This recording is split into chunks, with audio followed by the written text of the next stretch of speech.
All right, yeah, thank you for the invite, Katja. Thank you so much. Really appreciate it. So yeah, my name is Lambros, and I work at Wise. I'm a PM in the platform engineering tribe. And today's talk is about how we are building our internal platform as a product at Wise. A bit of, my context, I guess. I've been working in the platform as a product field, let's say, for the last about 5 years. I am in Wise right now in London since 2 years, and I was before this in Seattle in the US, similar field. And yeah, a long time ago, I was in Germany as well. This is my LinkedIn. I guess just look up my name, right? I have the only, I think, name like that, so you're gonna find me. So a bit context about Wise as a company, right? What we do, what's the scale, and also about Wise engineering, right? This is, I guess, interesting for you guys. So the Wise mission, right? The Wise mission is money without borders, instant, convenient, transparent, and eventually free. It is a very mission-driven company, Wise, very unique. We do report on our mission progress. We check in on the mission every quarter and see if we make progress and how far we are from that. It has evolved really from a mainly cross-border money transfer service to a very comprehensive, compelling product offering, right? That's why the name changed as well, by the way. So today we offer like different kinds of accounts, right? You can keep multiple currencies. We offer debit cards, interest, assets, business customers, right? Business APIs for Monzo and so on, for instance. So go to wise.com and check it out if you want to learn more about the Wise product.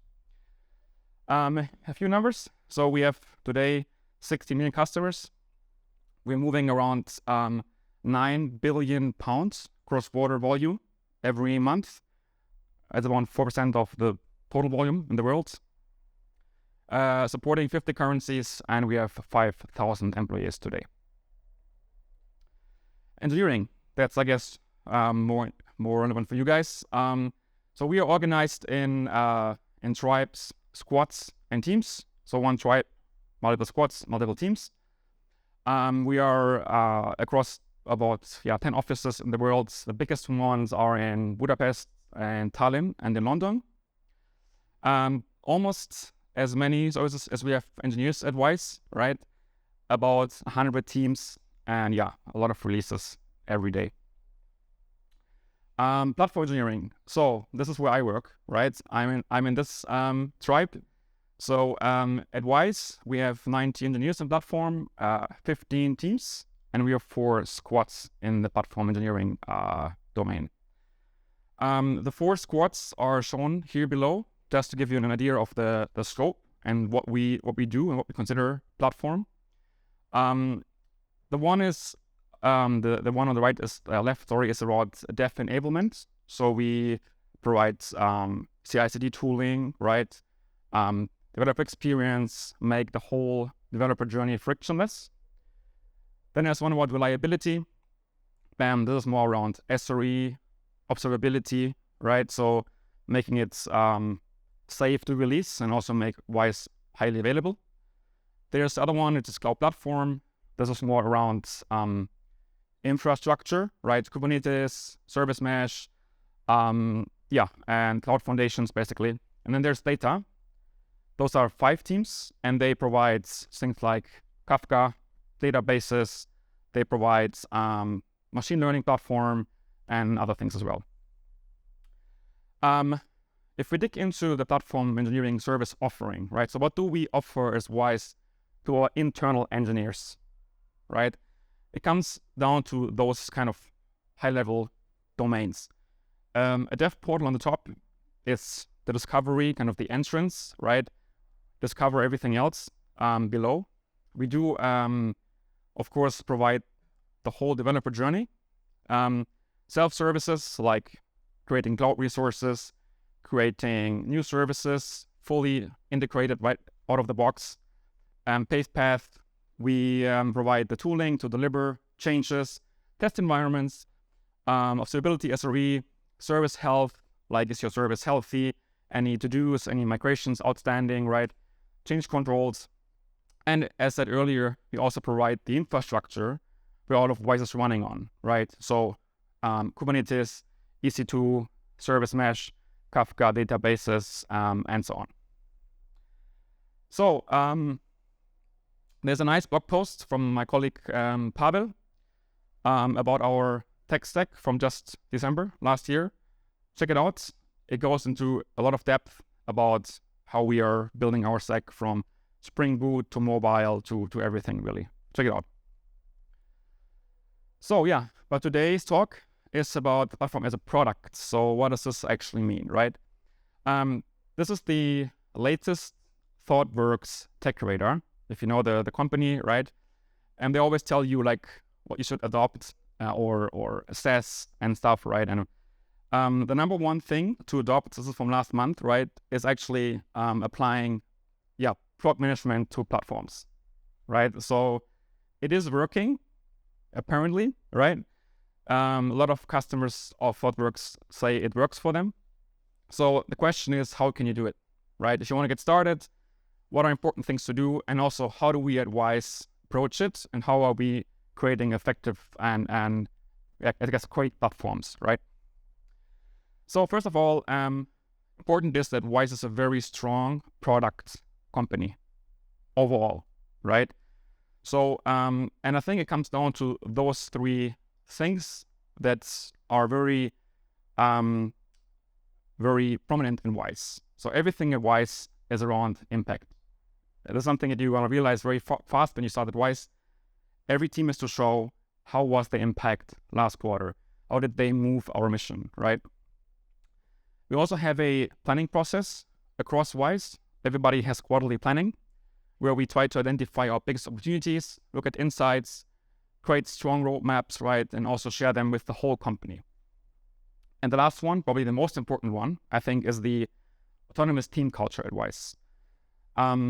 We have very independent, self-contained, cross-functional teams that really own problems of customers end to end, and it's no top-down at all.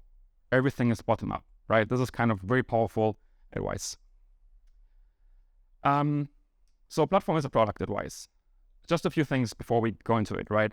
Obviously, when I say customer and platform, we mean our internal engineers, right? Engineers at Wise, data scientists, analysts, and so on.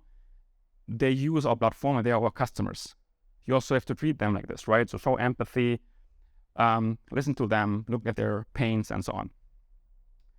When I say products, of course, I mean our offering, right? Capabilities, CI/CD, Kubernetes, observability, self-services, everything like this is a product, right? So it is optional to use. Very important. It has to be good, otherwise you won't use it, right? So again, a different mindset that you have to apply here. But the question is, I guess this is kind of straightforward. This is, the obvious stuff, right? The question is really, now how do you know what to build next? What's the process to build a strong platform that solves the problem that we have and create a great developer experience? This is the question, right?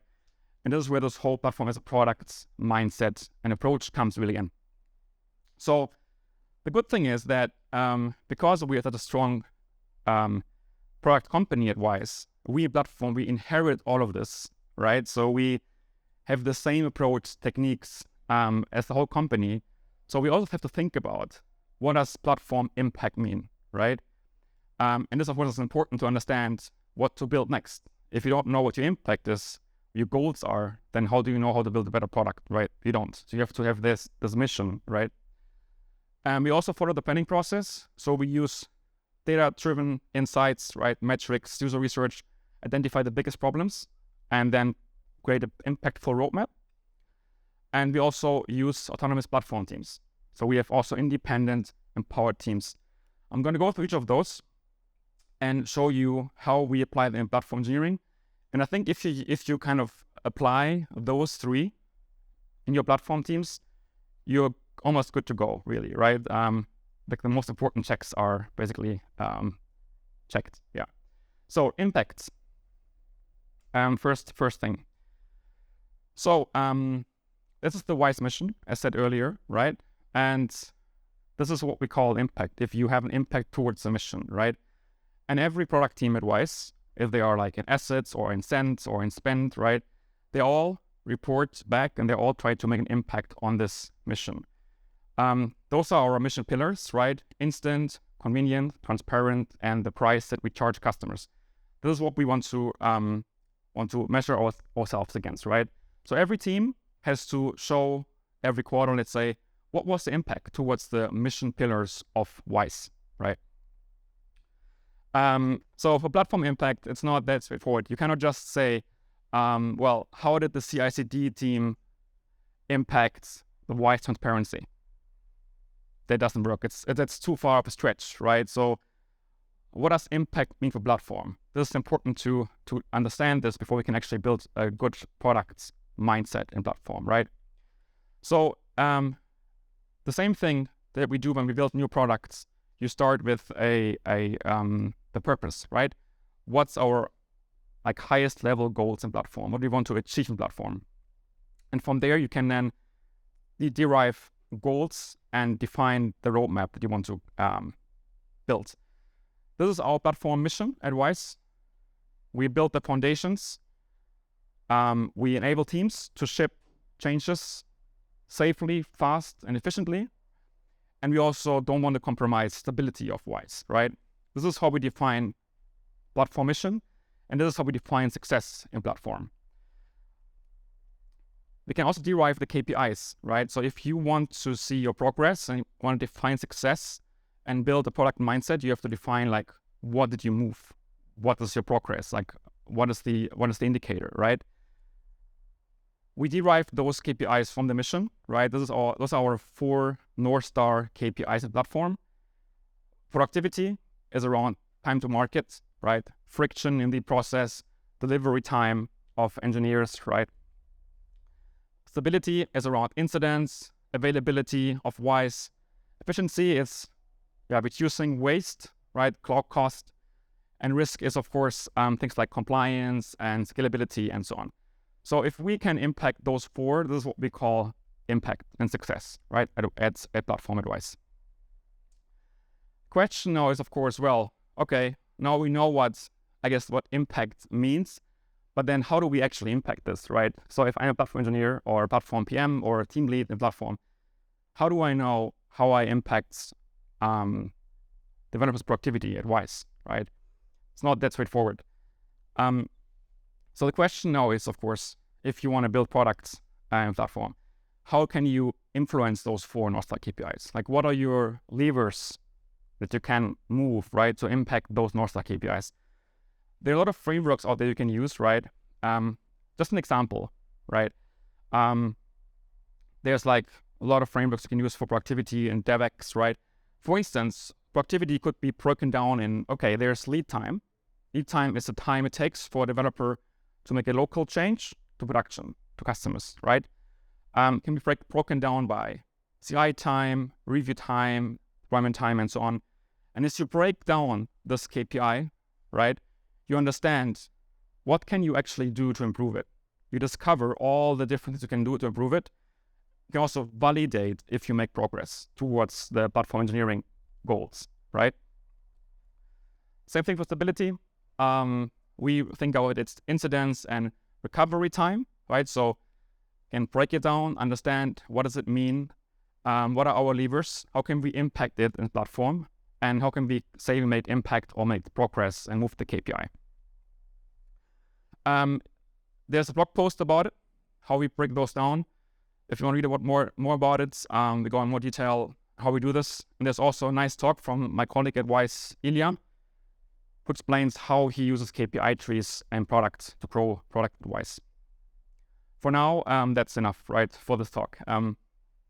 So now we have understanding of what our levers are, but we still don't know. So what do we do next? So we have all those KPI trees now, right then. But the question now is, of course, well, how do we get from this to a roadmap for platform, right? How do we know what are our biggest problems? Right? What should we prioritize the platform? What should we work on next? That's the biggest question. And this is where planning comes in. So the planning is where you look at insights, look at research to identify the biggest problems in platform and try to create a very impactful, prioritized roadmap. That's the next step, right? Planning. So a few ways to not create a roadmap are shown here. So yeah, definitely top down, not ideal, right? Top down always means there's a very long feedback loop, and it also means that there's a very weak ownership in the teams because they don't know why, just top down, right? Also, don't just do it because it's a trend. Also not ideal, right? You have to have a problem first before you jump on something, right? And then also don't just implement feature requests or ideas, right? Try to understand the problem behind the feature request. Don't just jump on a feature, right? Understand why, what is the problem? So this is our approach basically to identifying the roadmap and getting it to be impactful, right? Starting with the insights, looking at metrics and so on, research. Then we ideate, prioritize the roadmap, and then we get feedback from all the company about it. And then we kind of move on, right? And go to the phase of implementation. Today, I'm going to cover only this part. That's actually the important one, I think. We all have a lot of ideas, right, and features that we want to do. But how can we identify the actual problems that we should solve? This is kind of the hardest part, right? So I'm going to look into this a little bit now.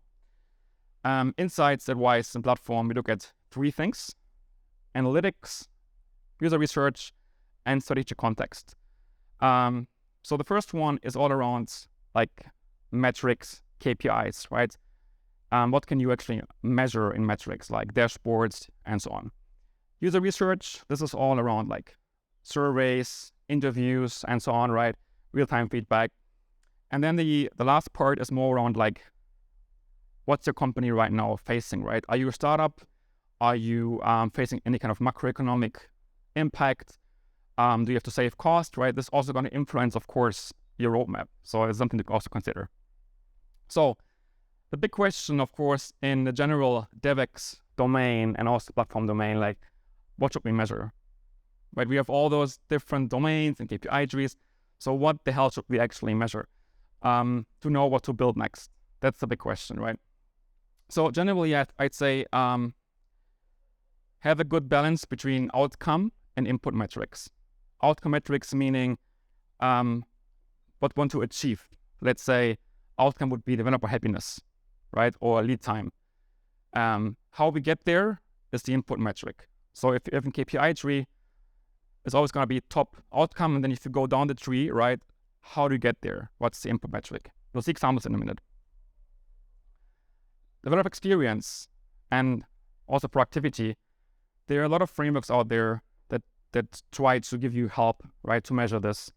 There's Dora, there's the Space framework. There's a new paper just released 2 days ago from the authors of Space with a new approach, right? I think Space stands for satisfaction, performance, activity, collaboration, and I think efficiency. So it's a very nice and balanced framework, has different metrics across the whole developer experience, right? It's always good to have a balanced metric setup. There's a nice link. There's a link here. Check out. This is actually a very good framework.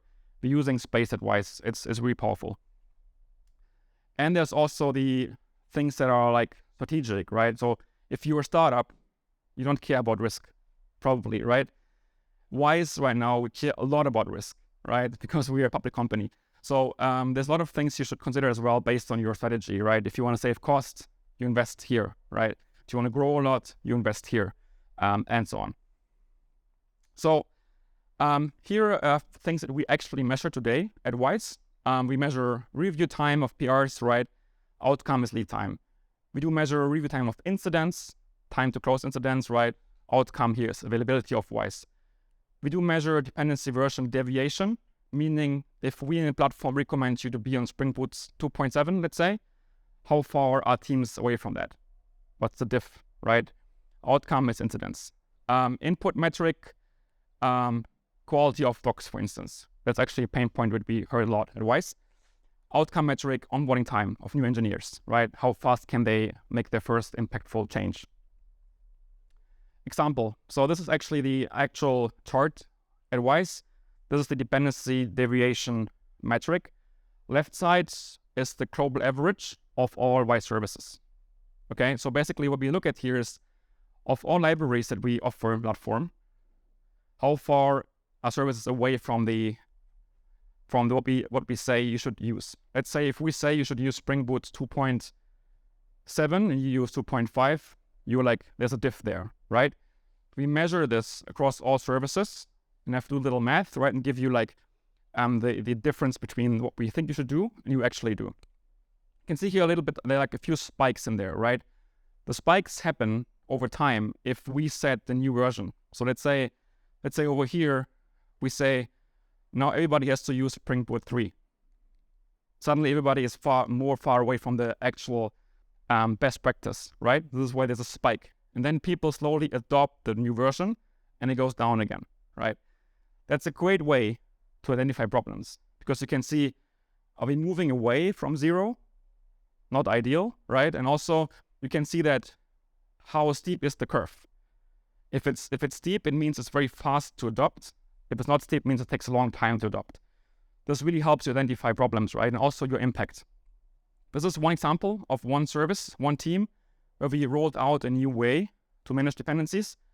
You can see here how it went from 3 to 0, the score. Again, you can validate your impact, right, with those metrics.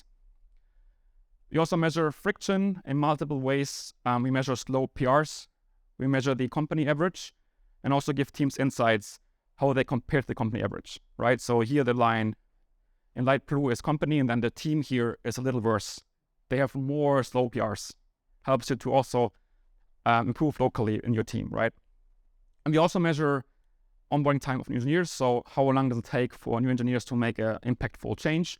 That's something we consider like a health metric. So we look at this over time and see, is it getting too difficult to understand how Wise works, right? So that's not ideal. We want to measure this and see if it's getting worse or getting better.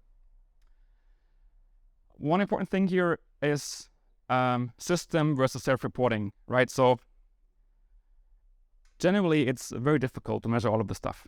Don't underestimate it. It's really hard to get all those metrics from GitHub and from all the sources that you have in your company and make them usable. It's not easy, right? So generally, you want to really think about what's worth measuring. And if you just started with this, go for self-reporting, right? Ask people, what is your perceived friction? What is your perceived PR review time, right? It's going to be fine, right? There's also a bit of like, right now, like a bit of a trend in the industry to go more for self-reporting and not so much metrics from systems, right? Generally, we use both. We kind of validate what they report to us, right? And the system shows us. So kind of look at both, right? Consider both. We also do user research. So we also send out surveys to all of engineers at Wise. So we kind of cover the whole developer journey experience, right? So here are a few examples. For instance, we asked about CI/CD, autonomous teams, values, and so on. You can see here are things that I don't like that much right now, our developers. Not happy with documentation, not happy with context switching, and so on. Again, a great way to identify friction points and things you have to investigate the platform, right? And better understand maybe what's happening and what can we do to improve. That's our North Star right here, developer NPS, right? That looks right now pretty good. And if this goes down, then we have to act on it, right? This is kind of our North Star KPI. Another powerful thing we use to get insights is real-time feedback. This means that we are building in feedback right into the developer journey. For instance, you are a developer at Wise and you have an incident, right? You want to resolve. So you create the incident, you work on it, and you close the incident. And then we right there ask you, how was it, right? How did it go, basically, right? Anything we could do to reduce MTTR. Anything we could do to help you in the future, right? This is a very fresh feedback, right? Right there where it happens, you're asking about the experience. Very powerful as well. Here are a few examples of where we went through this whole cycle from insights to problem and so on, right? Spinnaker is right now in the alpha phase at Wise. So insights we used here was things around releasing, right? Releasing pain points. People told us it takes too long to release, a lot of manual work. Also, we showed incidents showed us that a lot of them were caused by missed bugs in the release, right? And we also scale very fast, adding like hundreds of services every year, right? So if you do the math, it doesn't look good, right? So we have to become more full CD, right? So then you ideate around it. What are requirements? Multi-target, multi-cloud. We want to roll back automatically, right? We want to, of course, keep the costs low, usability, feasibility, and so on, discovery work. And then you have a solution, you roll it out in the alpha phase, and then you kind of try to validate it, right? So input metrics here that we used, for instance, are how often did we use this rollback, right? Any false negatives also, right? What is the NPS of this new tool? Are they happy with it? Time spent on release. So what's the problem we had, right? Is it getting better or not, right? And then the outcome metric is, here, failure rate or incidents, Another one is Dev Portal.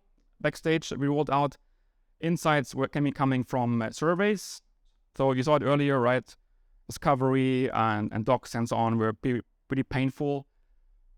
So we then did interviews of engineers, understood the user journey, how they work, how they think, and so on, right? And we found out the problems. We then looked at the ideas that we have, right, to fix the problem. Did a feature to problem match, right? Did some user testing, and then ended up with Backstage as a solution. We went into the alpha, did the validation, input metrics. We measure today how many PRs have a doc change in them to see if there's better adoption, right, and better documentation quality. And then, of course, we want to have a better survey result next time, right, as an outcome.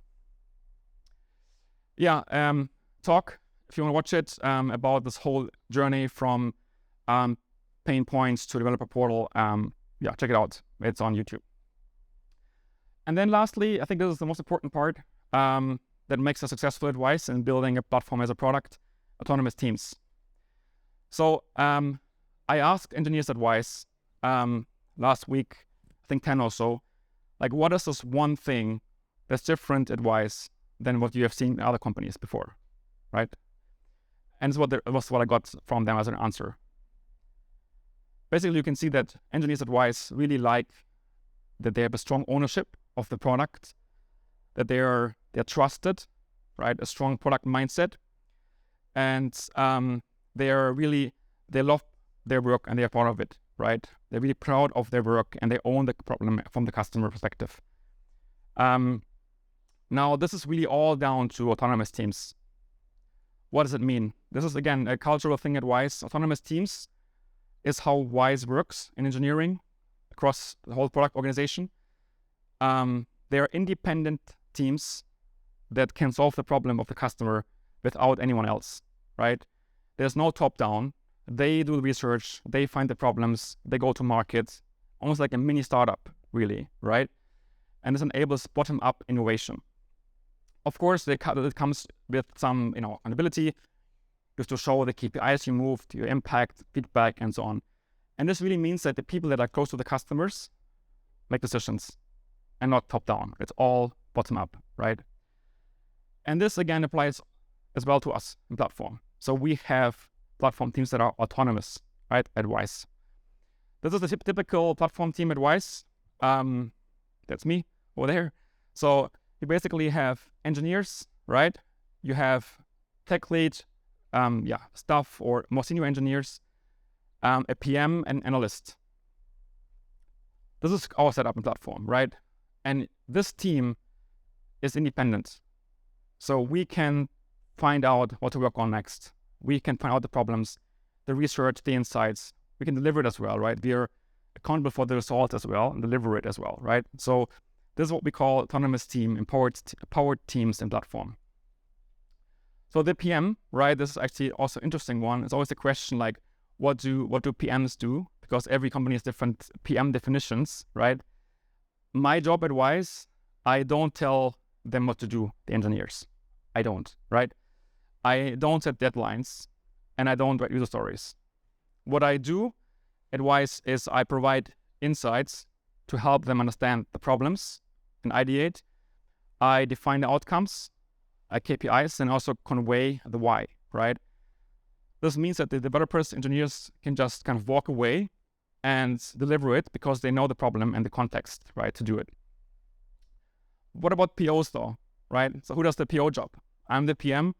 I'm just like talking about the why and the insights. So who does the whole PO stuff, right? And I think if you have to pick one role at Wise that comes close to the PO, it's the engineer itself, really, right? So engineers at Wise are almost mini POs. They really own the customer problem, right? And they get the whole context and the whole they have the whole background to own the problem end to end, right? But how do we get those strong product-minded engineers? Like why are they so great, right? So basically, what we have at Wise is when we hire new engineers, platform as well as products engineering, we have a separate stage where we ask about the product mindset. It's a separate stage in the interview process, right? And we ask engineers questions like what is your impact? Like, why do we do this? What's the KPI? How do you know you're successful, right? To understand how do they think and if they are strong product thinkers, right? And only then they pass to the final interview. This really helps us, right, to get the strong product culture. And this really leads to a few things. Our engineers platform, they are strong POs, right? They really own the problem, meaning that I almost sometimes they move even too fast for me, right? Because they can just make decisions themselves without asking me, right? They just go ahead. They know the problem, they know the why, so they can just go ahead and solve it themselves, right? Without me being there all the time. They also become strong customer advocates, so they develop a strong empathy with customers. Nobody stands between them and the customers, really, right? And they also become missionaries because they really believe in the problem because they found it themselves, right? That means that they also evangelize their products, right? And we get better adoption and better outcomes as well. Okay, recap. If you want to build a strong product as a platform, the other way around, but as product organization, right? There are three things I think that are important. First, you have to understand and define what impact means for platform engineering, right?